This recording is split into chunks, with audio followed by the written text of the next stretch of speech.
Hello, and welcome to our higher level, high powered webinar, where today we're going to be talking about the costly mistakes of poor timekeeping.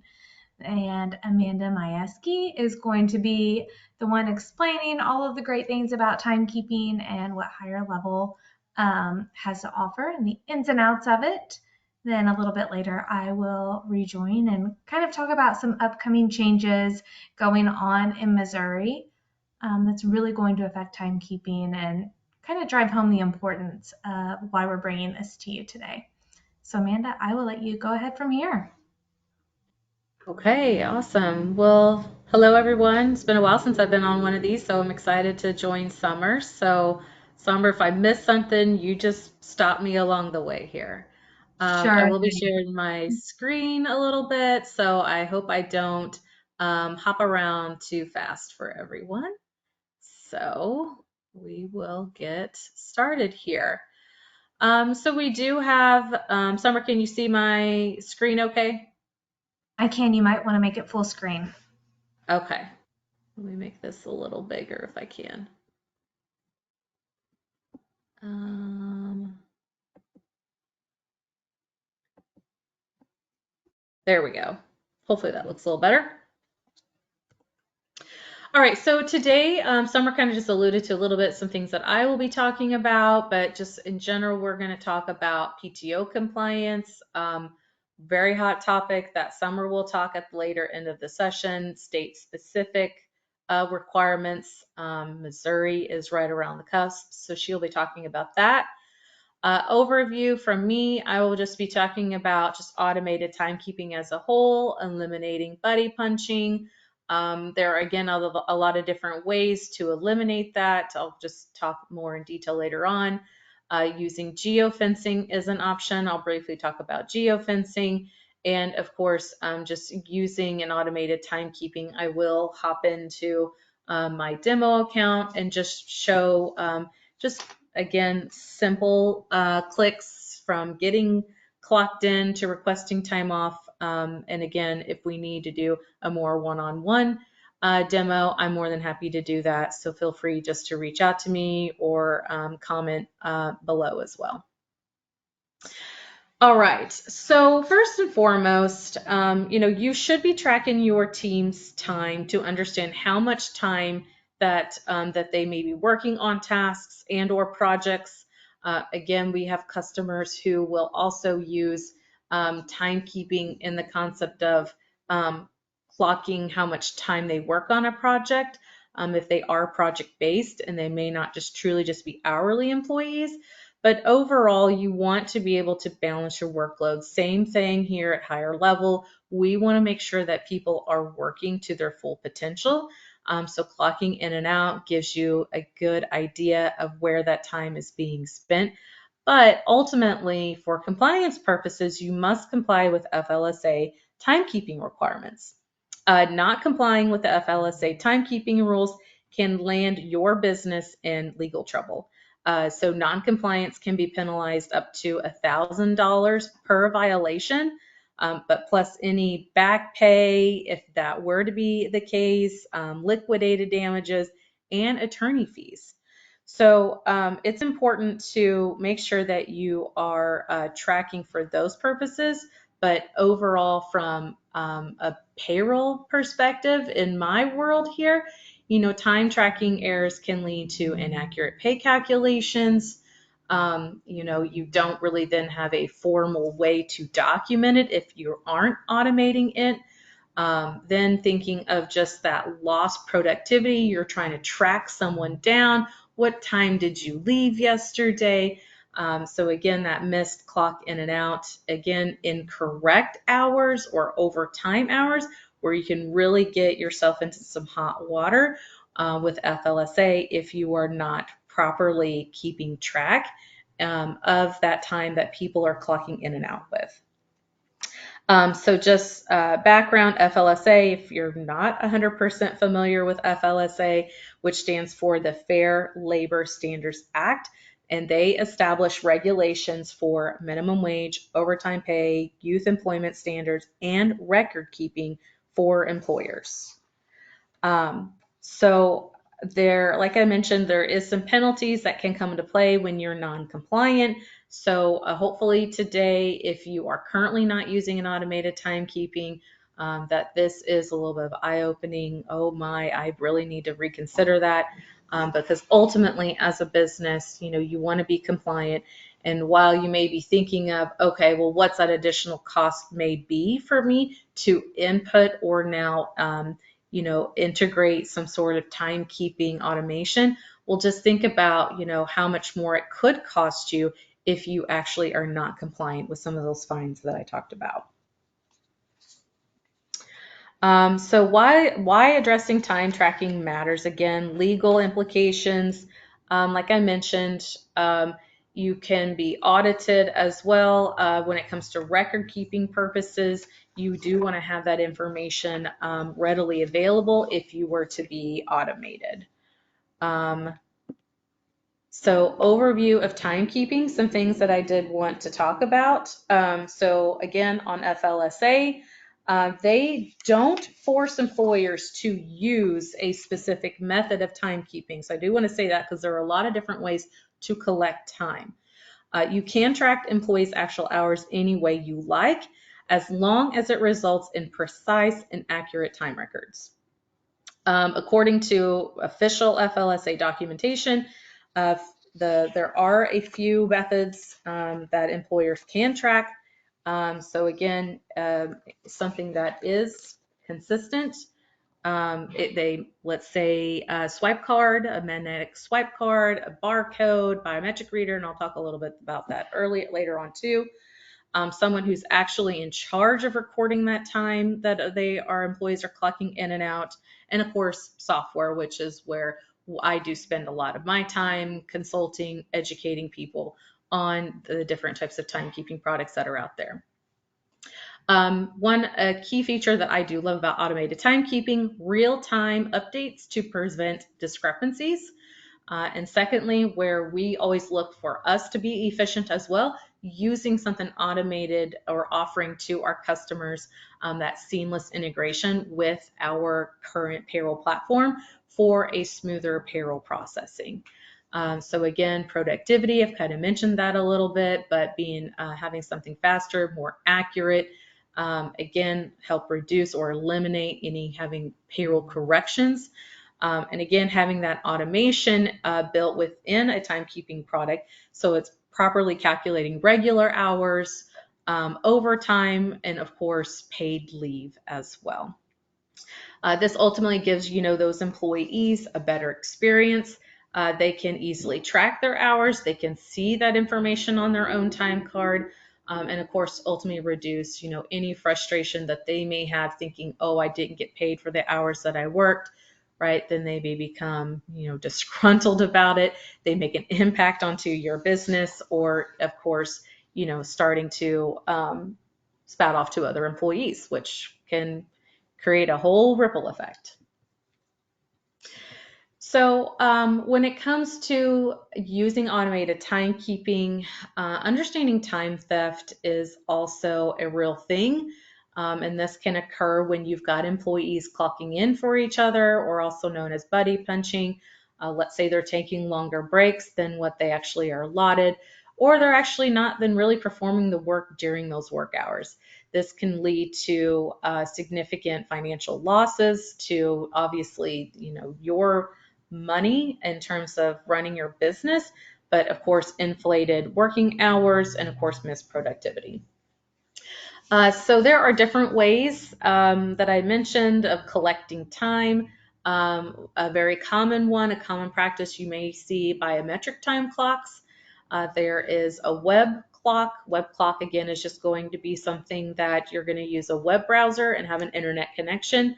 Mobile timekeeping, but in the world of time clocks, they have greatly advanced over time. Not that I'm going to go down a rabbit hole with biometric time clocks, but you do have to be very careful on what state that you're in. Illinois being one of those states where you do have the requirement, if you have a biometric time clock in your workplace, you are required to capture that information for record keeping purposes, getting that consent from an employee that you are capturing and retaining, let's say a thumbprint, because that's what they may be using as one of their authentication for clocking in. That is considered a biometric, and for purposes of you are maintaining that, you have to get an employee's consent with it. So clocks these days have really drastically changed to accommodate state regulations that do require keeping that information in check with biometric time clocks. My favorite out of all the different types of clocks out there is really a web clock or mobile timekeeping. Another thing to help prevent time theft, real-time alerts. So managers or again, a client user to the system can receive notifications or really alerts when employees are clocking in from, let's say, an unauthorized location or outside of maybe their schedule. And then last but not least, geofencing is another way to prevent time theft. So only employees within a defined perimeter or radius, they can punch in and out of that. But if they punch outside of that realm or perimeter, you would also be able to get a notification on that. Of course, continued benefits of just you're going to have accurate payroll records. Employees are going to be paid accurately. And again, then when employees can see their time and know that they're getting paid for the hours that they worked, right, that improves your workplace accountability as well. All right, a little deeper on geofencing.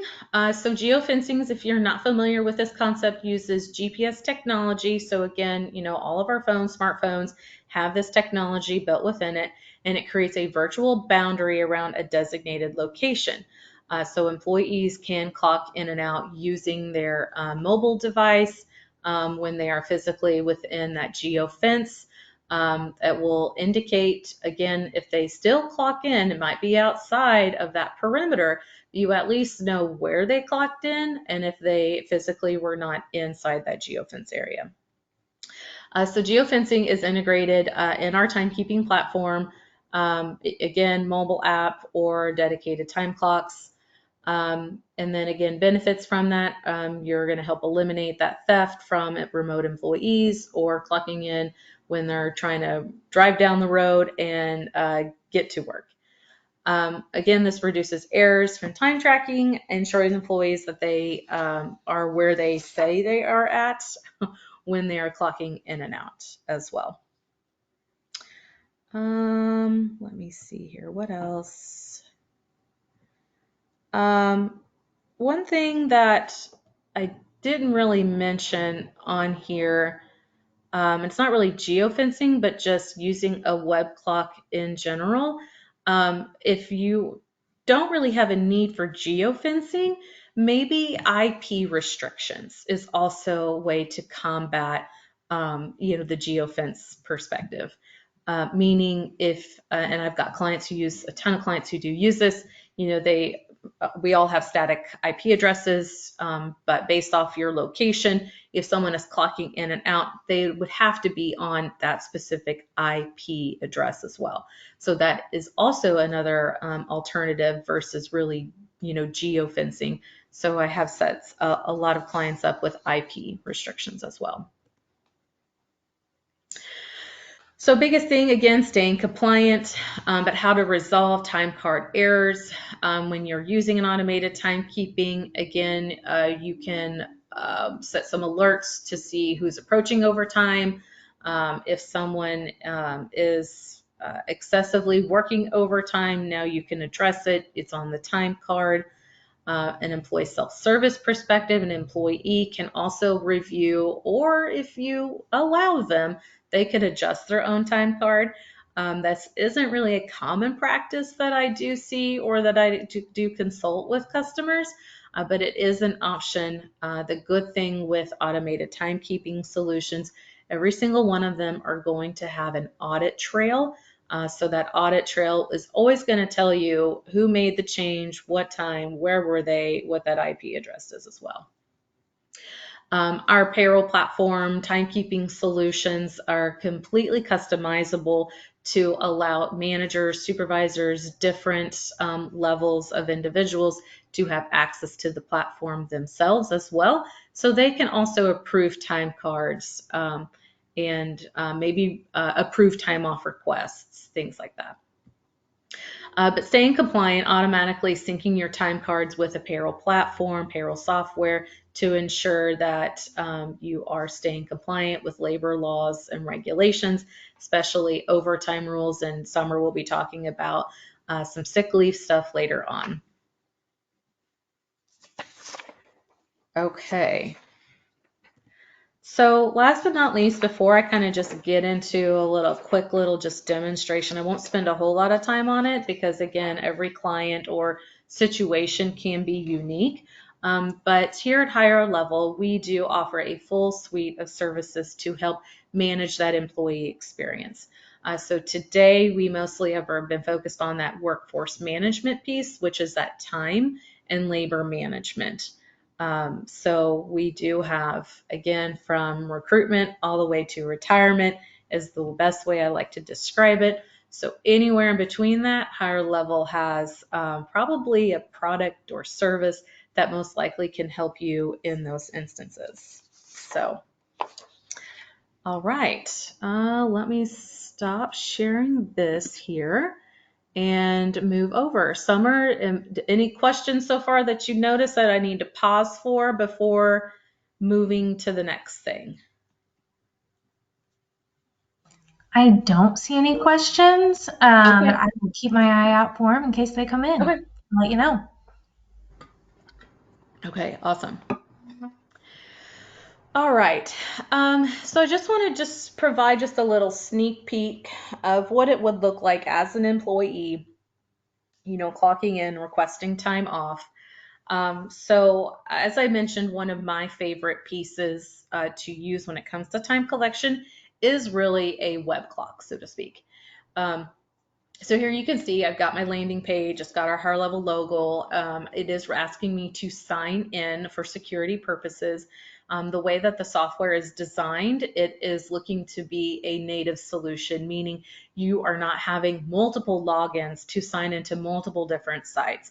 The goal is to give that good user experience, and by doing that, using one login. Well, when you use one login, you may have a lot of, sensitive uh, data, a lot of information that you don't want people to have access to.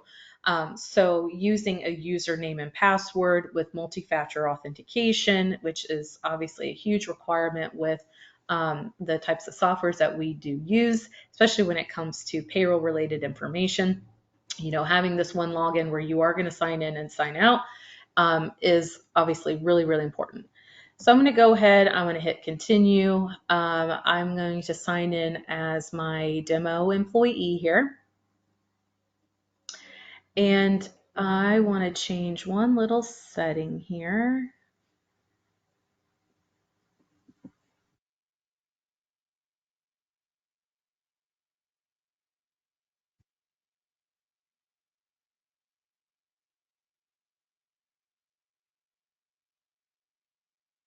Kicked me out. Okay, here we go.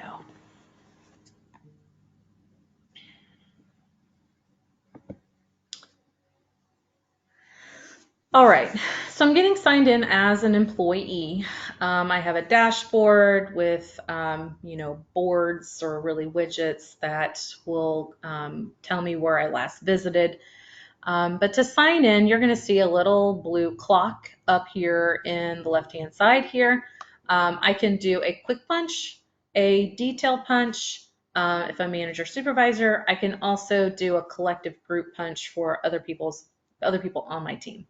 And then last but not least, you're going to see a missing punch. So a missing punch is, again, ideal for hourly employees where, let's say, they just forgot to sign in this morning. They can come to their portal instead of knocking on your door or writing you a little note that says, hey, I forgot to clock in. I was here at 8 a.m. Instead, they're going to come to their portal here and they're just going to submit a missed punch. This missed punch then is going to now send you an alert, or let's say you have a manager who is set up, they're going to receive an automated email just letting them know, hey, so-and-so has submitted a missed punch. Please sign into the platform to approve that punch. So on my missing punch here, you're going to see it automatically defaults to today's date and today's timestamp. I can obviously change this, but let's say I forgot to clock in this morning. So I'm just going to say,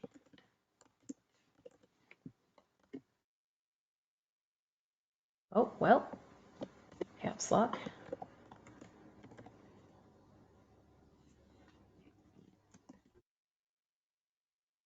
Well,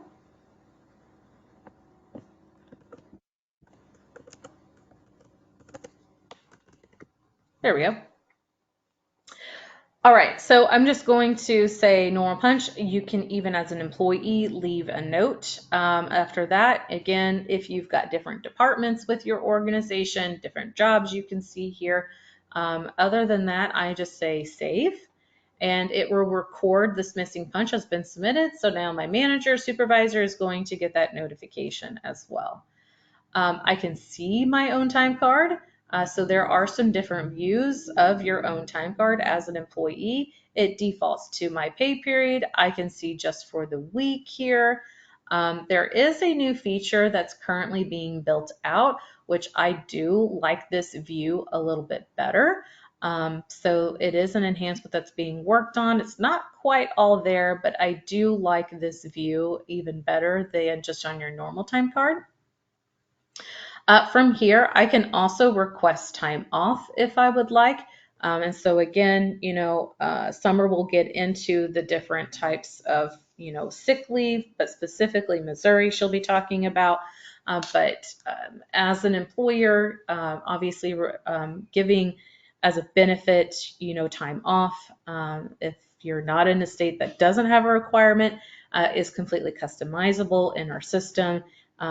Internally here at Higher Level, we just work off one bucket we call PTO. Here you can see I've got a sick bucket, I've got vacation. You can see I've already requested some time off. I've got some vacation that is pending. My manager has received that pending request. So once I do get that notification, I can set up one where I get an email notification saying it's been approved or denied. But as an employee, I can easily also just come to my time off. I can select what policy that I want. I can put in the date, and then again, you can add notes. It will send a submission to my manager or supervisor or how we want to configure the site for you. And then that person will be able to, again, approve or deny that request. Now it's all tracked in one place, which again, obviously is usually a huge component when it comes to paid leave. One of those requirements that you've got to be able to show or document, that time off that was either offered or being used by an employee.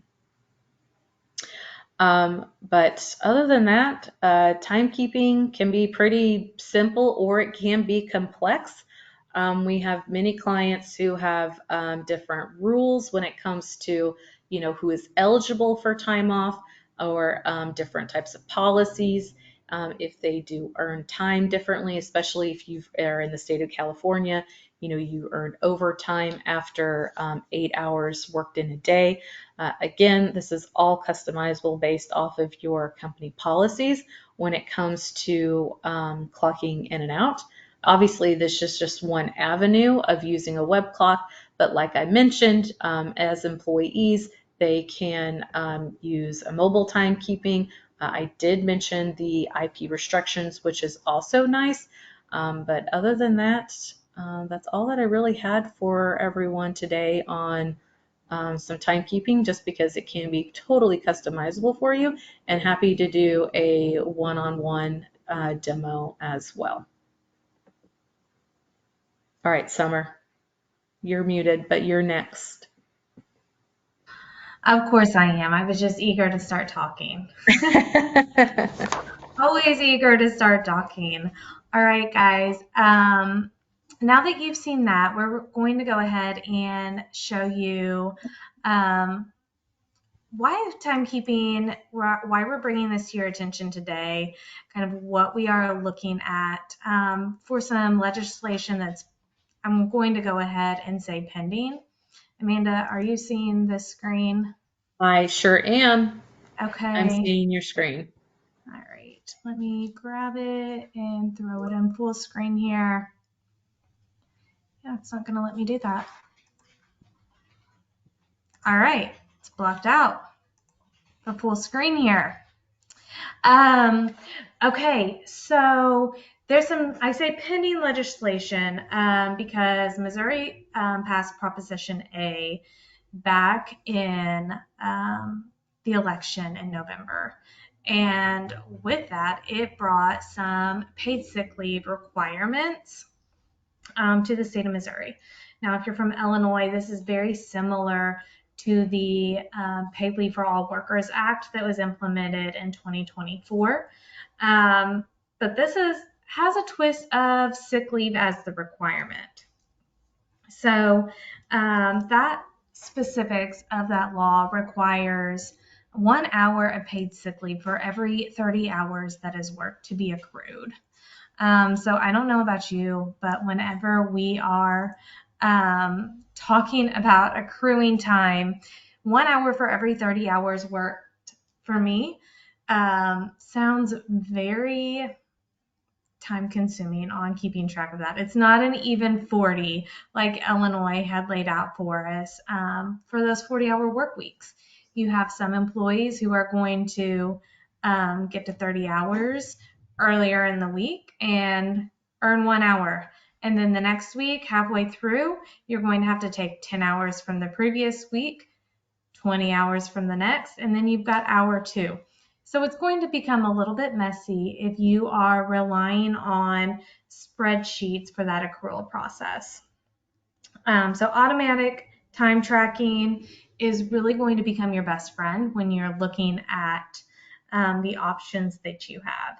Now, there are some other states that do have some different PTO policies that are coming up here within the year. I believe Alaska has some requirements, and then Nebraska as well. So if you have employees maybe who are even working remote in those locations, you're going to want to pay attention to that legislation and make sure you understand your requirements. So, you guys, my screen share is really looking wonky. I'm apologizing for this.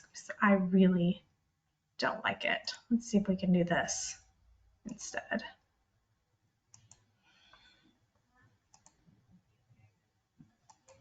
Nothing I do is going to fix it. All right. Okay, so Missouri Proposition A does go into effect on May 1st. So we are just a little bit over a week away. There are bills that have been presented by Missouri legislator to try to stop it from happening. But a lot of the feedback that we're receiving is to move forward with implementing a policy, making sure that your employees know what they're going to be able to start earning, and provide notice to them so that they know that this is coming. So the paid sick leave hours, similar to Illinois, cannot be restricted and they can be used at any time. And then Proposition A also increased the minimum wage in Missouri to $15 an hour by 2026. And then there will be adjustments moving forward through 2027. So for the paid sick leave, businesses that have more than 15 employees may cap accruals at 56 hours per year. But if they have less than 50 employees, they can cap the accruals at 40 hours per year. So they're going to be looking at that employee limit on how much you're able to allow them to accrue. Front loading is an option. That's where at the beginning of the plan year, you just say, okay, I have over 15 employees. I'm going to go ahead and give them all 56 hours. I'm not going to keep track of 1 hour for every 30. I'm going to give it all to them on the beginning of the plan year. Or you can do that 1 hour for every 30 hours worked. and do it as the hours are earned. Um, Hours do need to be able to be carried over from year to year, and employers need to be able to provide an updated balance at any time.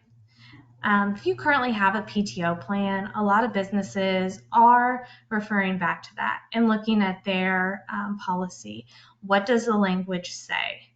Are they able to use that time for sick time? Does it provide enough time for them that they're able to pull from that bank for sick leave that it's really covered by this law? So as Amanda showed, we've got the tracking for the request, and it shows also up-to-date balances, how much has been used for the year and how much they have left.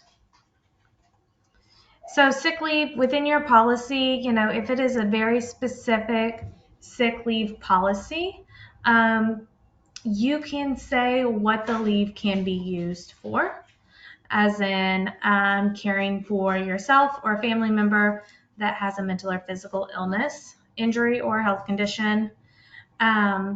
You or a family member that has a medical diagnosis that needs care.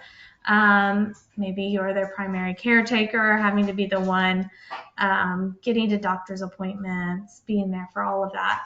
That is what this leave is meant for. Think back to COVID days about 5 years ago, whenever schools were shut down, daycares were shut down because of the public health emergency. These hours could be used for a shutdown like that as well. And then those who may be having to attend matters related to like domestic violence, a sexual assault, stalking, all of this leave time can be used for these things.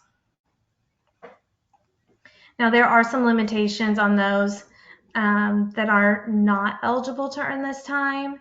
Volunteers, foster parents, youth camp workers, casual babysitters. There's a list here as well.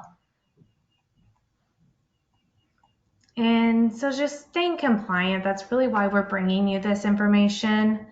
A lot of companies, they're not staying on top of what's going on with this. They probably saw Proposition A and really maybe paid attention to the minimum wage requirement, but didn't really get into what it meant for their company and the sick leave and the requirements that come with it. They probably think, oh, that's for big businesses. That's for companies that have, 500 plus employees. And really, that's just not the case. Now, there is a chance, like I said, it's going through legislation. My last look, there were some lawmakers that got up and tried to prevent it from being read for a vote.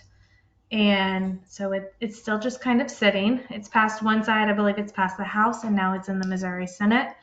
And if it passes there, it will go to the governor. And he has supported the bill. However, if he passes it, we don't really know what the next steps will be, if policies will be null and void later this year or what. So it's kind of a waiting game, but the best case scenario is just having a plan in place, going ahead and implementing a policy and capabilities of tracking it. Because the way the law is written, the way that it is passed, the failure to comply, there are some violations and different fines that companies will have to face. And of course, questions on any of that, higher levels here to keep you up to date, sending that information out as soon as we know what's going on with Proposition A, and always providing those updates to you.